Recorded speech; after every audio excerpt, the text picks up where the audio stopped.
大家好，我係三百佳，今日想同大家傾嘅一出電影《史提芬史匹堡》嘅揭幕日。史提芬史匹堡接受訪問嗰陣時話呢出戲我唔係拍緊科幻片嘅，我入邊講嘅係真嘅。我唔知係咪因為史提芬史匹堡咁樣講，好多而家見到嘅輿論，佢就話喂，呢出戲好似睇緊紀錄片，一個預先預演嘅方式，令你睇完有心理準備嚟計呢。如果呢個係目的呢，我覺得呢出戲係唔合格。節目未開始之前，如果想支持我嘅頻道嘅話，好簡單，喺下面 comment like share， 有你嘅支持係我拍片嘅動力。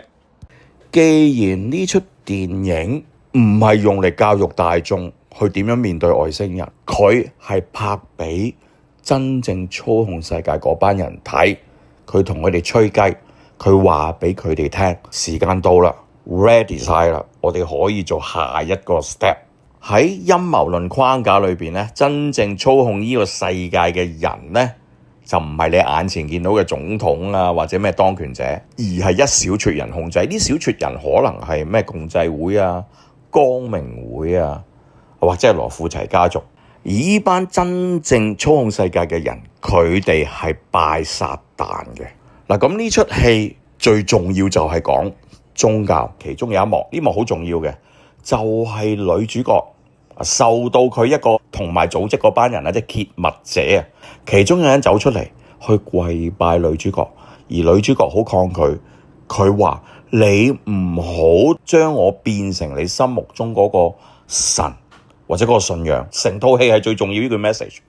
套戲就係要同你玩緊一個所謂偷換概念，神、外星人全部都係信仰，信仰呢套戲嘅核心。既然呢班人係相信撒旦，佢自然亦相信主會再翻嚟，而翻嚟嗰陣時同樣有件事會發生，大量信徒被提。嗱，如果佢哋係相信，佢哋甚至知道真係會發生嘅話，你覺得佢哋會點樣做？佢哋將呢件事情插贓嫁禍，賴佢係外星人，不特止，佢仲要話外星人嚟地球嘅目的就係侵略地球。你睇翻過去70、80甚至90年呢段時間裏邊，呢班人點樣向我哋灌輸外星人嘅敘事？睇翻歷史，喺2次世界大戰發生嘅前後期間呢，你如果有睇電影《奧本海默》入邊，就正正講緊呢個時間啦。你見到男主角俾人逼迫噶嘛，要成日去聽證會，就係麥卡錫主義嘅時代。當時全個美國都係白色恐怖，所有懷疑係共產黨嘅咧就被批鬥。喺呢個時代氛圍底下，好多呢啲科幻作品都將外星人描寫為一個共產主義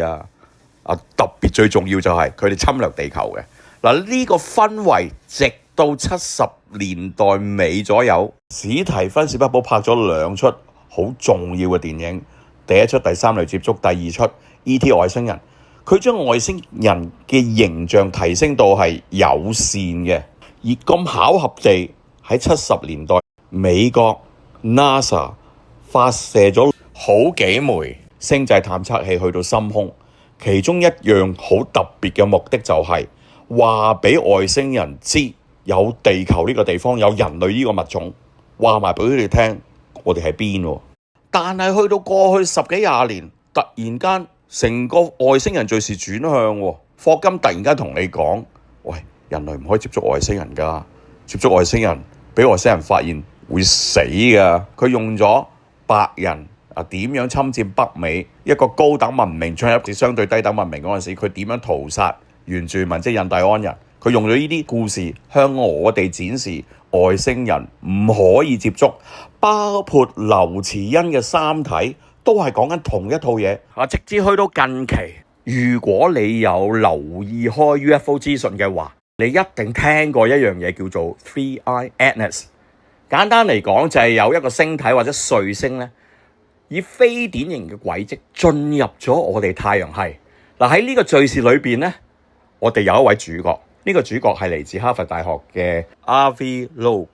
其實佢咩名真係唔重要，最重要呢個主角係權威崇拜，因為有哈佛大學個朵，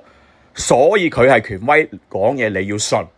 呢個係重點嚟嘅。佢講啲乜啊？講呢嚿嘢係太空船，更加特別嘅係有套用翻劉慈欣《三體》呢本小說入邊嘅黑暗森林法則落翻落去佢個敘事裏邊。佢認為佢如果佢係外星人嘅話，佢會威脅地球，佢會攻打地球。佢甚至唔知去信俾 NASA 定係啲政府組織，叫佢哋喂，你唔該 ready 啊，準備有外星人入侵。Avi Loeb 呢位教授，佢扮演嘅角色係乜啊？佢唔係吹哨者，佢係扮演緊《狼來了》故事入邊嗰個細路嘅角色。睇翻過去依咁多十年外星人敘事，你開始睇到個脈絡。70-80年代，佢好似突然間將外星人變得友善呢，佢派出一啲深空探測船啊，入咗星際裏邊，要話俾外星人聽有地球人嘅存在咧。呢樣嘢咧係一個伏筆，個伏筆而家我哋見到，佢係要推銷緊外星人會攻打地球嘅概念俾我哋聽，亦吻合翻。如果我要妖魔化神再翻嚟，我就要包裝為外星人侵佔地球，順便解釋埋點解地球上大量人類會消失咯。我哋而家諗翻，我哋點解會相信外星人存在嘅呢？佢用咗一個好高明嘅手法，令我哋相信佢哋為我哋安排好外星人嘅敘事。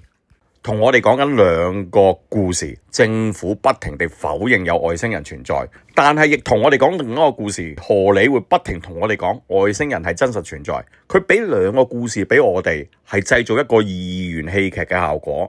等我哋好似有得選擇。你一個正路嘅選擇，特別而家嘅世代更加容易明白。我哋通常唔會相信政府講嘅嘢，政府通常唔係好嘢，我哋會傾向相信荷里活個版本。咁咪中咗佢嘅圈套咯。你睇下出戲個脈絡，首先一班人想揭密，另外一班人就要制止去揭密。呢度咪對應翻佢哋點樣令我哋相信外星人嘅二元對立嘅故事咯。政府不停地否認，但係民間即係荷里活不停地同你確認有外星人。留意套戲去到最後嗰個所謂壞人呢，佢最後冇插手，佢坐喺度睇住你睇你哋點樣揭密，好奇怪嘅喎。同而家現實世界嘅發展一模一樣。頭先講緊同你講係兩個唔同方向嘅故事嚟噶嘛，而家你會見到佢哋全部同一個方向。美國政府同你講緊外星人真實存在，呢出戲係一個 marker 話俾你聽，外星人都係真實存在。佢哋而家係同一口徑，政府同所謂嘅民間荷里活係同步。再加上套戲係講宗教噶嘛，套戲開始嗰陣時，男主角睇緊嘅一個西洋嘅摔跤啊，摔角，佢入邊嗰兩個人唔係真打噶喎，兩個人互相對打，跟住有個贏咗，一個輸咗。其實一場戲 Steven Spielberg 放落去，咪正正畫龍點睛咯。嗱，呢個畫龍點睛，我最初係冇懷疑到，係大把戲。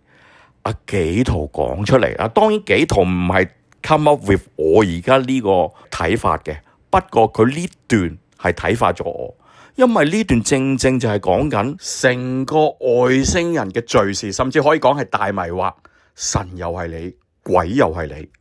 而咁巧呢場拳賽就能夠總結到我頭先講嘅佢點樣要令你相信外星人嘅脈絡。所以呢出戲我個人認為佢最重要嘅目的就係愛嚟吹雞，話俾嗰班有心人知，我唔需要再同你講兩個故事啦。我而家全世界都同你講一個故事，外星人真實存在。有咗呢個語境之後，我就可以做下一期嘅工作。而家講嘅嘢都係一個推測或者陰謀論嚟嘅。咁其實呢出戲本身就係充滿住陰謀論嘅啦，講外星人，所以我覺得冇問題嘅，我亦覺得大家 handle 得到嘅。我喺呢度唔係想否定外星人嘅存在。我只係想講，小心一班有心人利用外星人呢個議題去達到佢某一啲嘅目的嘅啫。頭先節目講嘅即係其中一個可能性，仲有一個比較多人講嘅可能性，就係通過外星人侵略地球，令到全球各個國家放低成見，建立統一政府 One World Government。呢樣唔係好嘢嚟嘅。呢個所謂統一政府其實係變咗另外一種完全操控嘅獨裁政權。嗱，唔知大家睇咗呢出戲未？如果睇咗嘅話，當然你可能同我睇法完全唔同嘅，冇問題嘅，歡迎喺下邊留言，係一個健康嘅討論呢，我覺得係絕對值得嘅。